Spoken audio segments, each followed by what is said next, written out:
If you're joining us here at the Great Hall of the Kwame Nkrumah University of Science and Technology, this hallowed institution of learning in Kumasi, the heart of Asanteman, or if you're joining us on radio, television, or online, it is because you believe history is not the path left by the past. It influences the present and can shape our future. My name is Jerry Edem Koku Ajololo, a son of the Volta, and today, by the special grace of God, a loyal subject of our King, wise and merciful, the Otumfuo Osei-Tutu II, Asante Hene.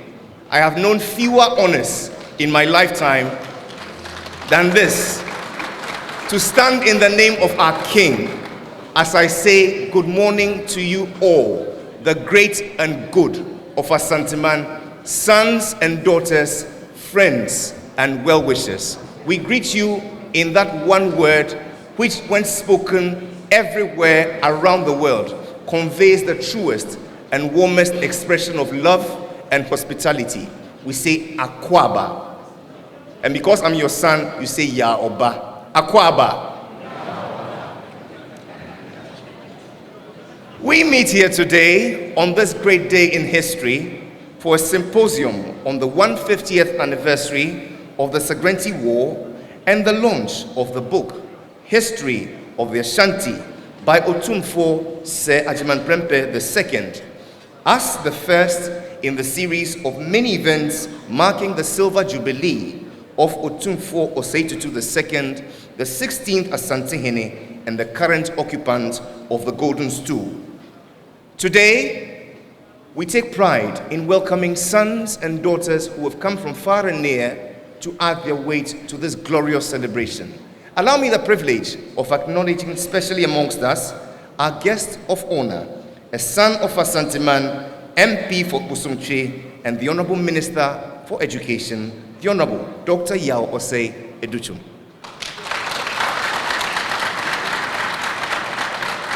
Asanteman is pleased to welcome her own MP for Menchia South and Minister for Energy, the Honorable Dr. Matthew Opoku Prempeh.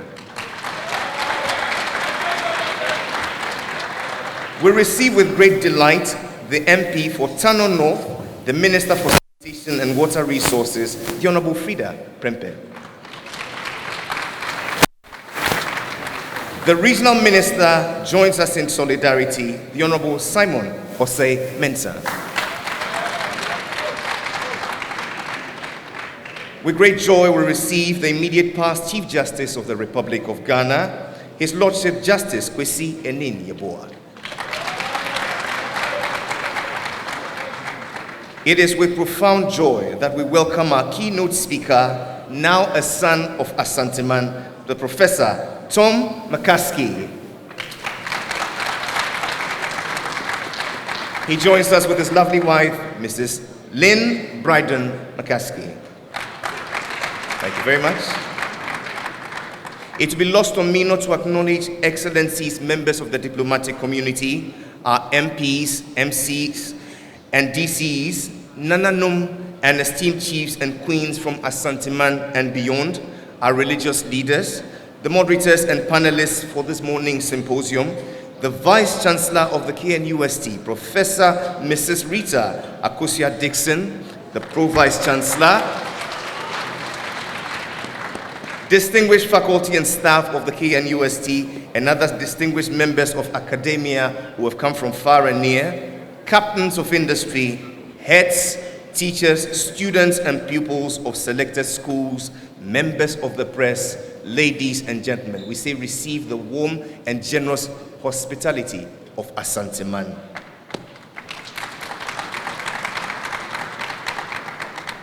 This historic program is live around the world on radio, Opimsuo Radio, the official mouthpiece of Asanteman, and on Asase Radio 99.7, on TV, Oyoropa TV, and numerous other affiliate platforms, both online and on traditional media.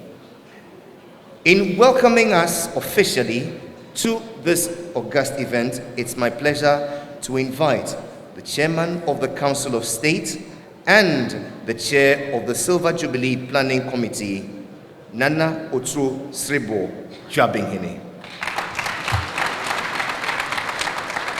Tumfo Osetutu Asantehene,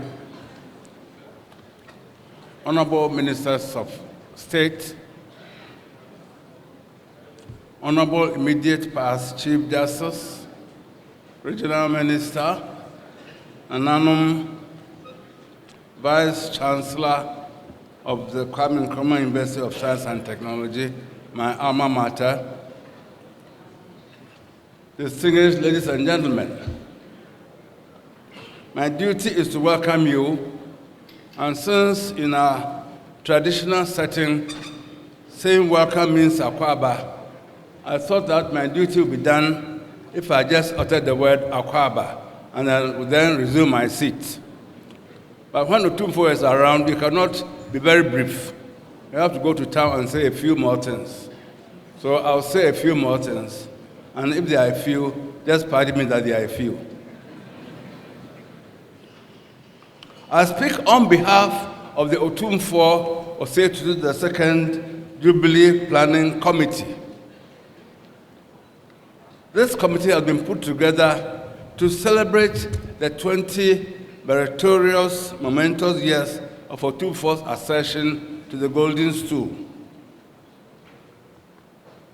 By a very happy coincidence, this year, the Silver Jubilee year, also coincides with two seminal events in the annals of Ashanti history.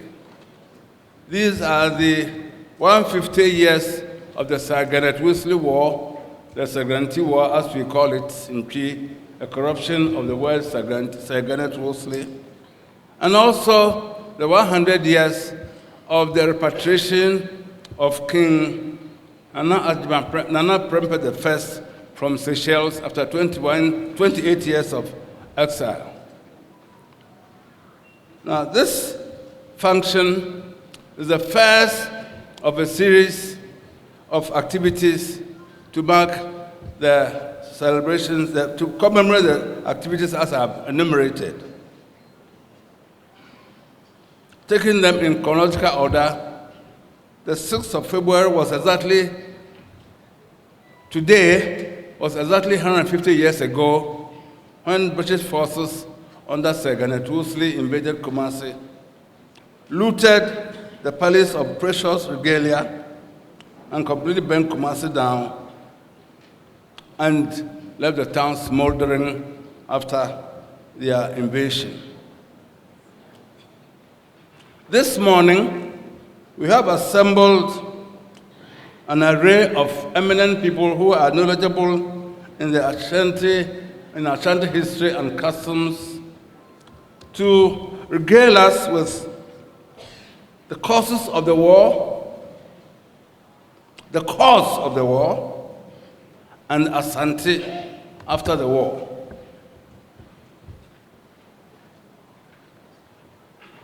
It is instructive to add that since Otumfo's installment some 25 years ago, the issue of the return of the regalia that was looted by the British has engaged his highest attention, and he has never relented in pursuing this mission and has been knocking the doors of the British establishment with a view to getting them to return their regalia.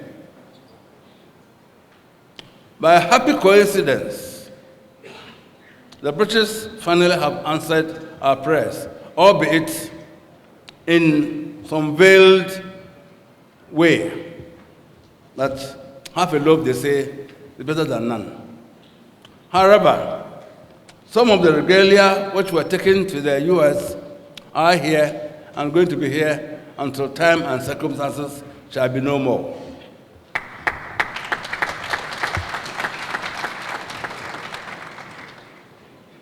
So, as I said, the jewel in the crown of the celebration will be, first and foremost, the return of the regalia from the US or from America, which will be handed over to Otumfuo the day after tomorrow on Thursday at the Kuntunkudin Deba.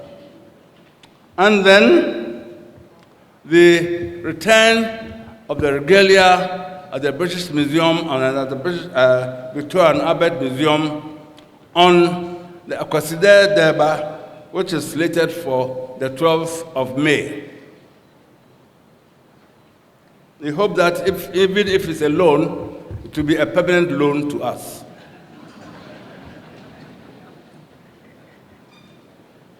As I said earlier, we have two functions this morning. One is a symposium, and the other is the launching of the book on the history of Asante.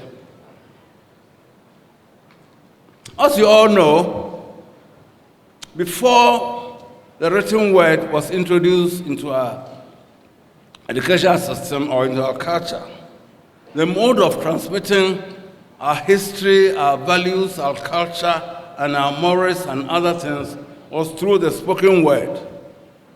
In the evening, the old men will assemble the young ones and then tell them about the wars of old, our customs, our traditions, their games, and other things.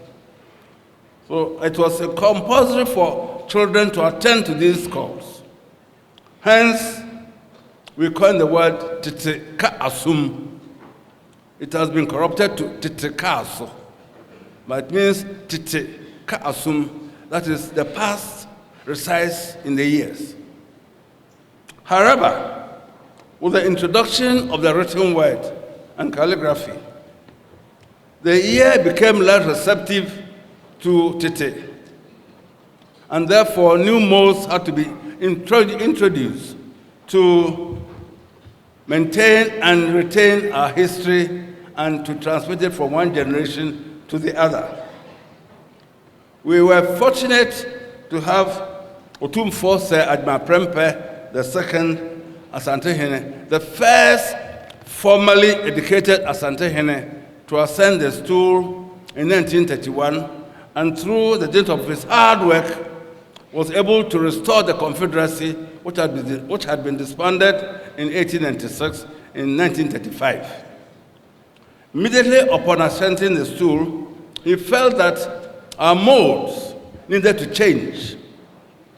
So, whereas our children were going to school, and for that matter, they were not getting the tuition that they deserved and they had to have, he assembled other eminent people, the Safajays, the Ike, C. Yourselves, the Ike Ajimans, and others, to give our history the benefits of being put down in writing, so as to remove the inconsistencies and the contradictions that attend to transmitting history orally.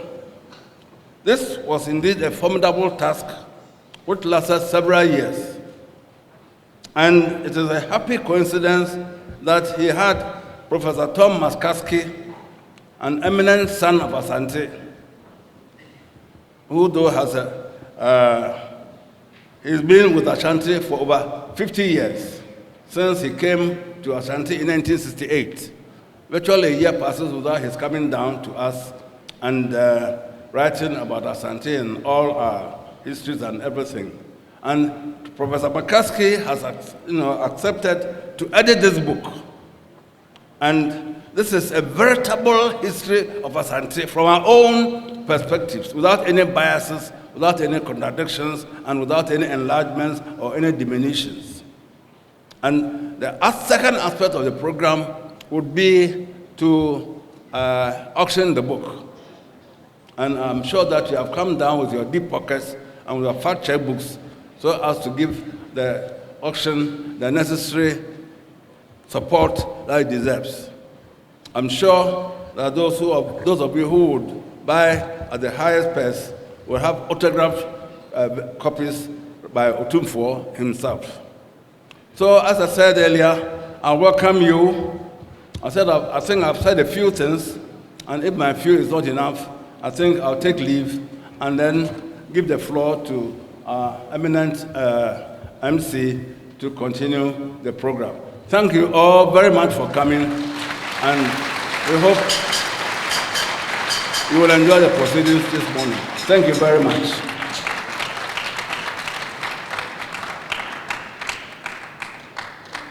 His wise and warm words of welcome have set the tone for a long day of reflections, learnings, and insights. Please help me appreciate once again the Drubbing Hine, the Chair of the Council of State and the Chair of the Silver Jubilee Planning Committee, Nana Otuo Srebo II. It has fallen to a very distinguished son of Asanteman to chair this morning's auspicious event. To introduce him, make welcome the Kwamuhine Achamfo Asafo Boache Ajiman Bonsu.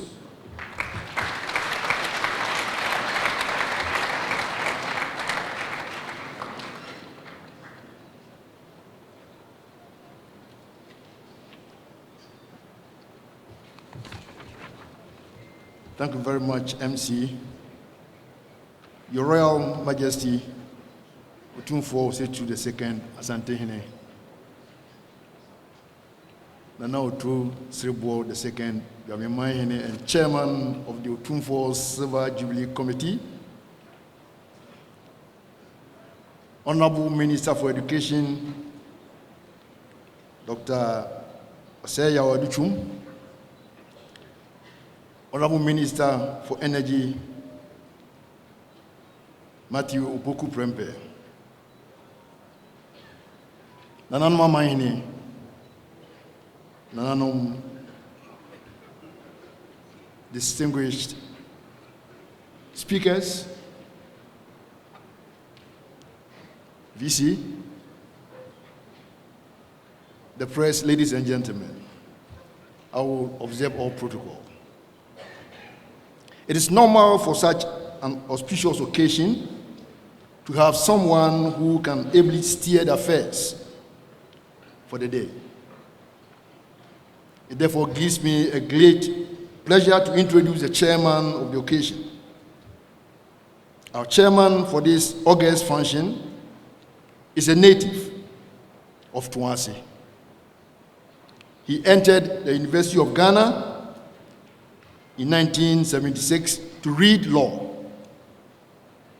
and was called to the bar as a barrister in 1981. He worked at the Attorney General's office for his national service. He was a private legal practitioner and was the president of the Eastern Region Bar Association.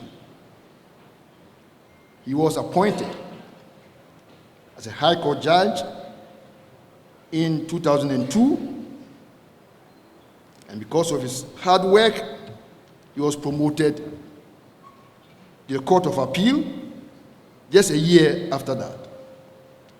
In 2008, he was appointed as a Supreme Court judge.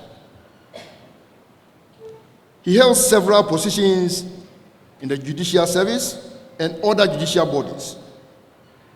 He was the chairman of the Legal Aid Commission, the chairman of the Council for Law Reporting, the chairman of the Disciplinary Committee of the General Legal Council, and in 2002, he was appointed as the Chief Justice of Ghana. He retired in May 2023, after 21 years of distinguished career on the bench. Aside being an accomplished legal professional, our chairman is also a football enthusiast. No wonder he was elected as the chairman of the FIFA Disciplinary Committee and also became the first African to be elected to occupy one of the FIFA judicial bodies. He is married with 4 children. Please join me with a big applause to welcome our chairman for the occasion in the person of the former Chief Justice, Enim Yeboah.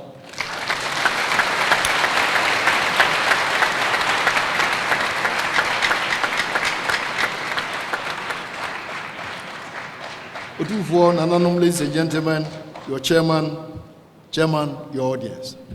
Thank you very much.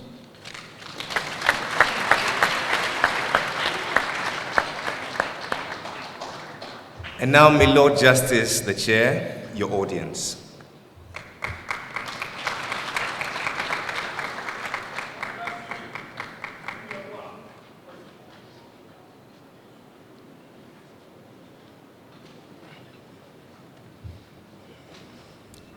Your Royal Majesty, the Otumfuo Asante Hene, the Honorable Regional Minister, the Honorable Members, Honorable Ministers of State, the Vice Chancellor, Nananom Maihini Abrimpong, the linguist, the Vice Chancellor and the Pro-Vice Chancellor, the members of the academia, herein present, eminent members who are all here as a university community. I am indeed honored to be the chairman of this all-important occasion. This is an occasion which marks the 150th anniversary of the Sargrenti War. Some of us just decided to learn history in passing. Unfortunately, we didn't know the inner details of the war, what caused it, and the cause of the war, and as the chairman of the occasion said, the end result for this, our great kingdom. Yes, we are here today to take stock of what happened about 150 years ago. If you look at the brochure, we have assembled eminent speakers who have amassed enough knowledge to share with us. History, they say, must be accurate, free from all distortions. It may be told that in narrating history, there are bitter ones which should not be ignored. There are sweeter ones which we should all swallow. At times, we have to swallow a bitter pill just to cure ourselves. So, my Lord, Nananom, distinguished elders of the Asante Mine, I am here to humbly accept the invitation to be the chairman of this great occasion, and I'm grateful to Otumfuo Asante Hene and the chairman of the planning committee for giving me this honor at this great and memorable occasion. So I am here to serve you, and I think you all cooperate and have a fruitful discussion as the history starts to unfold for our consumption. I am grateful, and I take this opportunity to thank you once again. Thank you very much.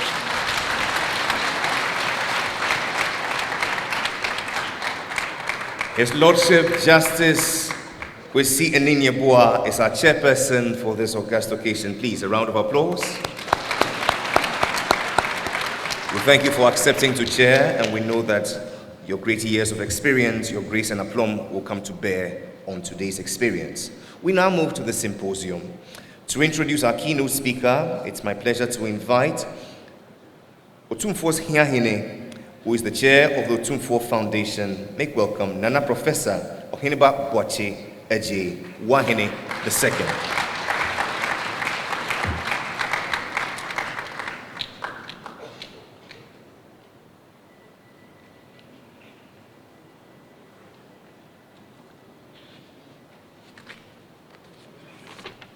Well, thank you very much, Jerry.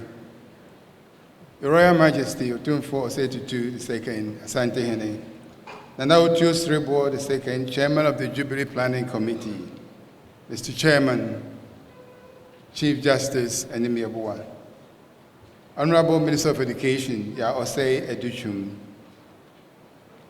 Minister of Energy, Honorable Matthew Poku Prempe, Doctor, Regional Minister of Ashanti, Vice Chancellor, KNUST, Nananom, distinguished ladies and gentlemen.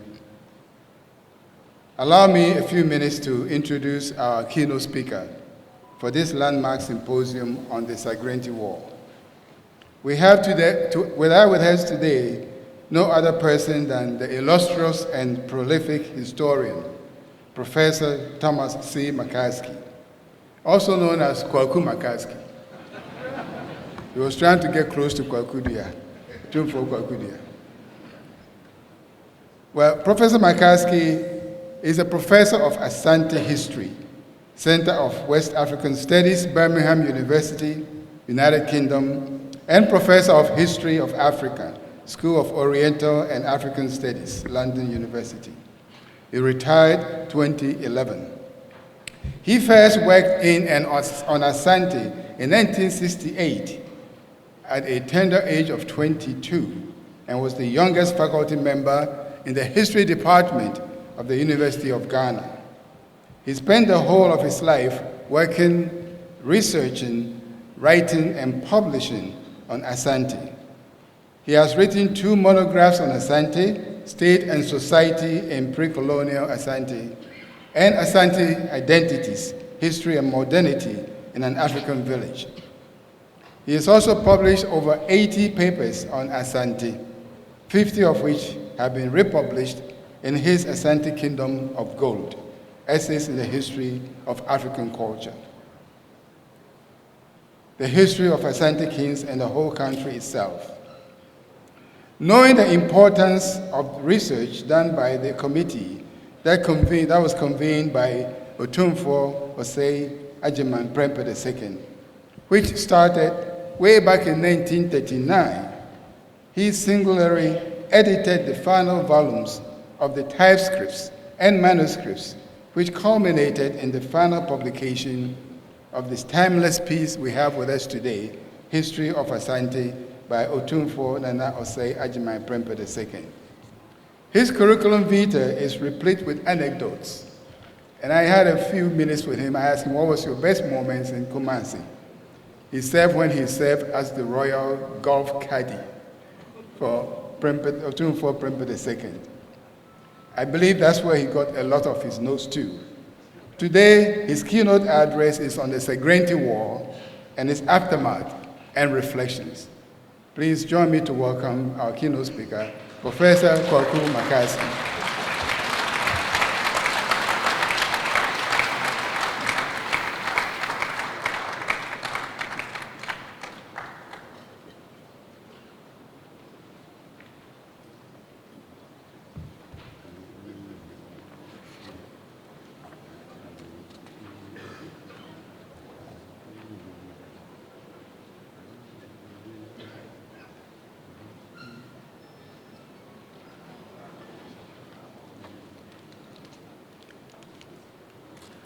Nana Otumfuo, Nana Num, distinguished guests, and the public, I am very honored indeed to make this short presentation about the Sargrenti War. I want to start very quickly with a review of the reign of Kwekadu Agyeman, who died in 1867. The reason I am doing this is simple. Kwekadu Agyeman was the most pernickety and stickler sort of man when it came to the law. He is known as Kwaku Anansi, Kwaku the Wise. He is known as Agyeman Bambuo. He was somebody who really enforced the laws of Asante. In the process, he gathered together a great deal of money in gold dust, principally, but also in specie and other things. And I say all this because I want to underline and emphasize something that I think has been overlooked. When Nana Kwekadu Agyeman died in 1867, he left behind a very great deal of money. And I will give you some idea of this. The money was stored in 3 places. It was stored in the Adakakase, the great chest of the treasury. It was stored in the Asantehini's country palace at Abarasto, and it was stored elsewhere at Breman. The sums involved I've been able to calculate because we know the dimensions of the Adakakase, and with assistance from members of the British Mint, chemists, engineers, the kind of people who can know about the science of gold and the measurement of gold and all the rest of it, we have calculated that the amount of gold contained in the Mccaskie alone at Quakedua's death was in excess of 400,000 ounces. Now, the 100,000 ounces in 1867 were worth £1.2 million sterling. But you know what's happened to gold in our lifetime? The current value of the Mccaskie is somewhere over £2 billion. A lot of money. Now, he left this money to his successor, Kofi Kakari. And Kofi Kakari was a wastrel. He distributed money to buy popularity, and he was eventually destooled at the end of the Sargrenti War. I'll come to the war in a moment, but let me simply say that, to underline what I've already said, that the attempt to get back the treasures looted from Kumasi by Sir Garnet Wolseley in 1874 takes no account, because it cannot, of the gold in gold dust and unworked gold that the British must have carried away with them. We don't know about this. Of course we don't know, because it was loot, private loot, and so it is separate from the cultural artifacts that Nana Tumfo is trying to retrieve for the Asante man and retrieve for the Republic of Ghana. Now, the war itself is often referred to generally as a colonial war, one of Britain's first colonial wars. But we can refine that a little. We can refine it, in fact, quite a lot. In the 1860s and 1870s, Britain came to realize that it did not have a first-class army. In fact, it was an army composed of people rather like in the 18th century who had bought their commissions. And this had to change, and change it did, and the leader of this change was Sir Garnet Wolseley. Assisted by the War Secretary, Edward Cardwell, he modernized the army, and of course, this didn't mean just modernizing how it was run. It was modernized from the benefits of the Industrial Revolution. And I will name only a couple of things here. The British came to Asante in 1874 to make war, 1873 to make war, with telegraph communications, with people on board the ships who brought the officers to advise them on what Asante was like. In other words, intelligence gathering on a new and unusual scale.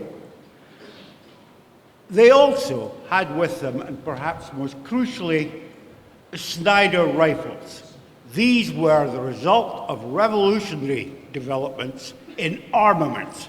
And unlike the flintlocks used by the Asante or the muskets used by the Asante, these were very accurate, long-range repeating rifles. The first, or at least one of the first, among modern rifles. So they came, and they came with all this in their baggage and their intentions. Now, Wolseley himself was determined to rise to be head of the British Army, which he eventually did.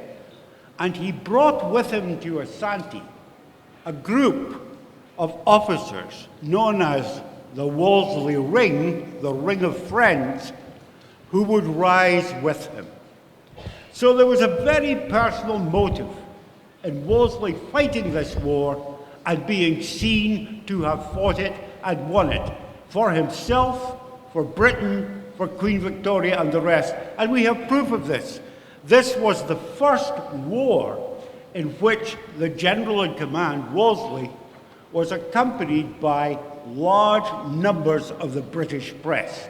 This war was reported very extensively in England, with jubilation, of course, when Kumasi was taken.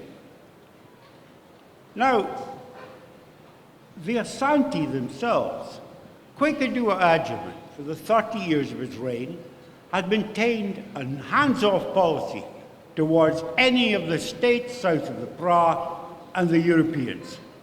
There were no real or significant Asante military ventures south of the Pra in the 1830s, 40s, 50s, and 60s.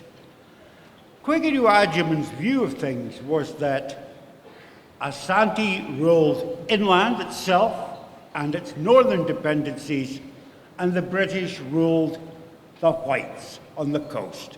So it was a world vision that really contrasted the two worlds of Africa and Europe.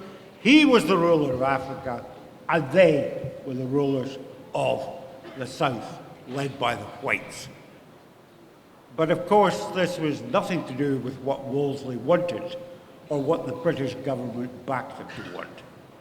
And so, despite the fact that in 1873, the Asantehene withdrew those military forces he had on the borders of the Pra and southwards into almost Fanti, he withdrew them and tried to make peace with the British.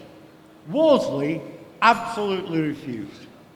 There is no other word for it. He turned him down flat because Wolseley and the British government were determined to have their war. Now you can imagine the kind of propaganda that was put about by the British about Asante. A savage despotism, blood running in the streets, endless sacrifices, barbarians, racism in short, and very highly developed Victorian racism. So Wolseley crossed the Pra and went to Kumasi. Now, one of the things that's almost never noticed about the occupation is that he was only there for a couple of days. He was frightened that the Asante would counterattack. He was frightened that the army he led would come down with tropical diseases. And so, having secured his victory, he scurried back to the coast very, very quickly, stopping only at Flomina, where he sent to enforce a treaty he had drawn up with the Asantehene Kofi Kakari. The treaty was a treaty of, and you may, and are allowed to laugh at this point, the treaty was a treaty of permanent peace between Britain and Asante. And he asked that Kofi Kakari, as a sign of goodwill, hand over 50,000 ounces of gold to show his good faith. He never did that, but that's another story. Now, in the occupation of Kumasi,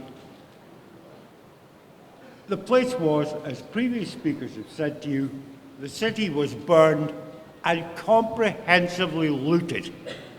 The Aban, the big story building constructed by Asantehene Osibonso Tutukwame in 1819 to 22, the King's Own Palace, they were all ransacked by the British.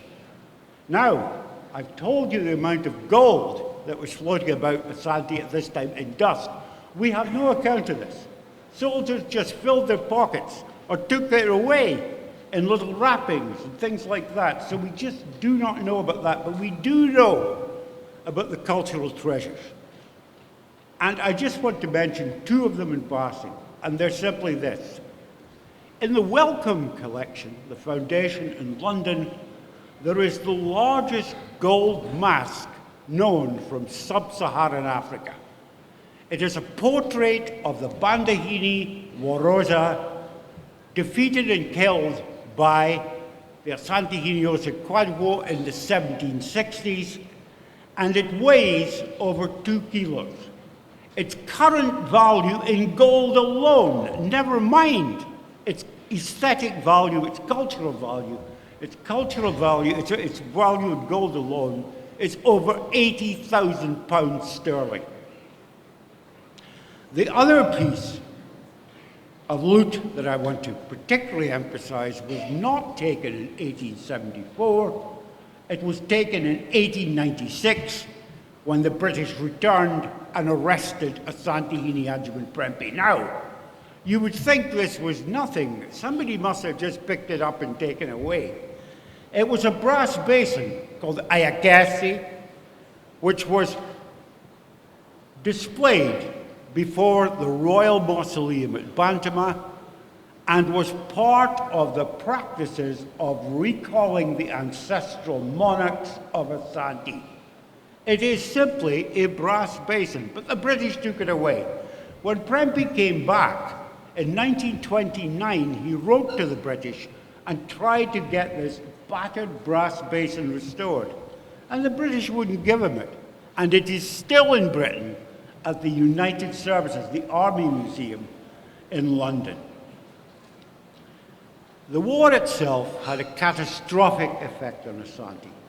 Catastrophic in the sense that, well, in a number of senses. Above all, it shattered unity. Asante works best when it's united under its king. The British seduced away and led away large numbers of defectors into the Gold Coast colony, and Asante descended into a period of anarchy. Now, you all know that this anarchy was capped. Its lowest point was the civil war that occurred in Asante between 1883 and 1888. There is no doubt at all that the British encouraged resistance to Kumasi, whether by giving arms, which was illegal, of course, and which they never talked about publicly, money, or just general support, and above all, refuge to those who opposed the Asantehene in the Gold Coast colony, which they had established in 1874 after the Sargrenti War. I haven't got much time left, so I will simply cover what is left of this story. In 1892, the British wrote to Asantehene Agyeman Prempeh I, offering him British protection. That is, that Asante, which he was trying to restore to its former status after the Civil War, that Asante should come under formal British protection. Agyeman Prempeh simply refused. He said, no, we're an independent kingdom. Not only did he refuse, he sent an embassy to London to underline his point that Asante was an independent kingdom. The embassy spent some time in London, but the British government refused to see it. And while it refused to see it, it was planning a second invasion of Asante. And this occurred as the embassy returned to the coast and the British advanced on Kumasi again in 1896. There, Agyeman Prempeh was faced by one of the greatest challenges that any Asantehene has faced. Should he fight? Should he not? The solution he came up with is beyond admirable. He knew that after the Sargrenti War and after the Civil Wars, he knew perfectly well that if the British unleashed their military power now on what was a weakened Asante, people would suffer in enormous numbers. So instead of permitting this to happen, he decided to surrender himself and his mother and various other of his dignitaries and his family to the British, provided they prosecuted no military action in Asante. So he was taken away as a British captive, and the rest of the story you know. He remained on the coast until 1900, and then he was sent to Sierra Leone, and finally to the Seychelles in the Indian Ocean, from which he did not return until 1924. But the Asante themselves had had enough of this. In 1896, when they took Prempeh away, they established a system of direct military informal rule through collaborationist chiefs, people that they had appointed themselves to run the country for them. This only lasted for 4 years because the Asante themselves, ordinary people led by chiefs as well, fostered, created, and fought a military uprising against the British in 1900.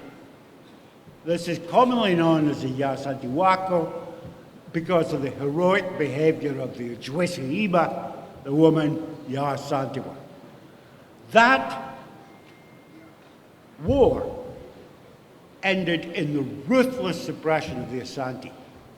This time, there was no offer of perpetual peace. There was no offer of friendship.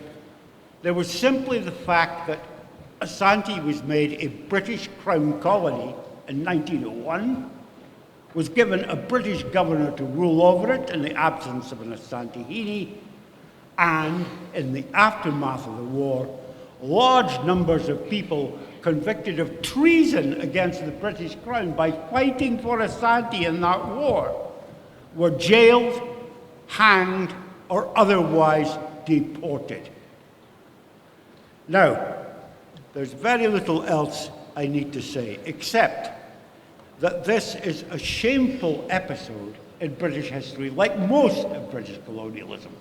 It is a shameful episode because it was based on industrial might and a racial ideology.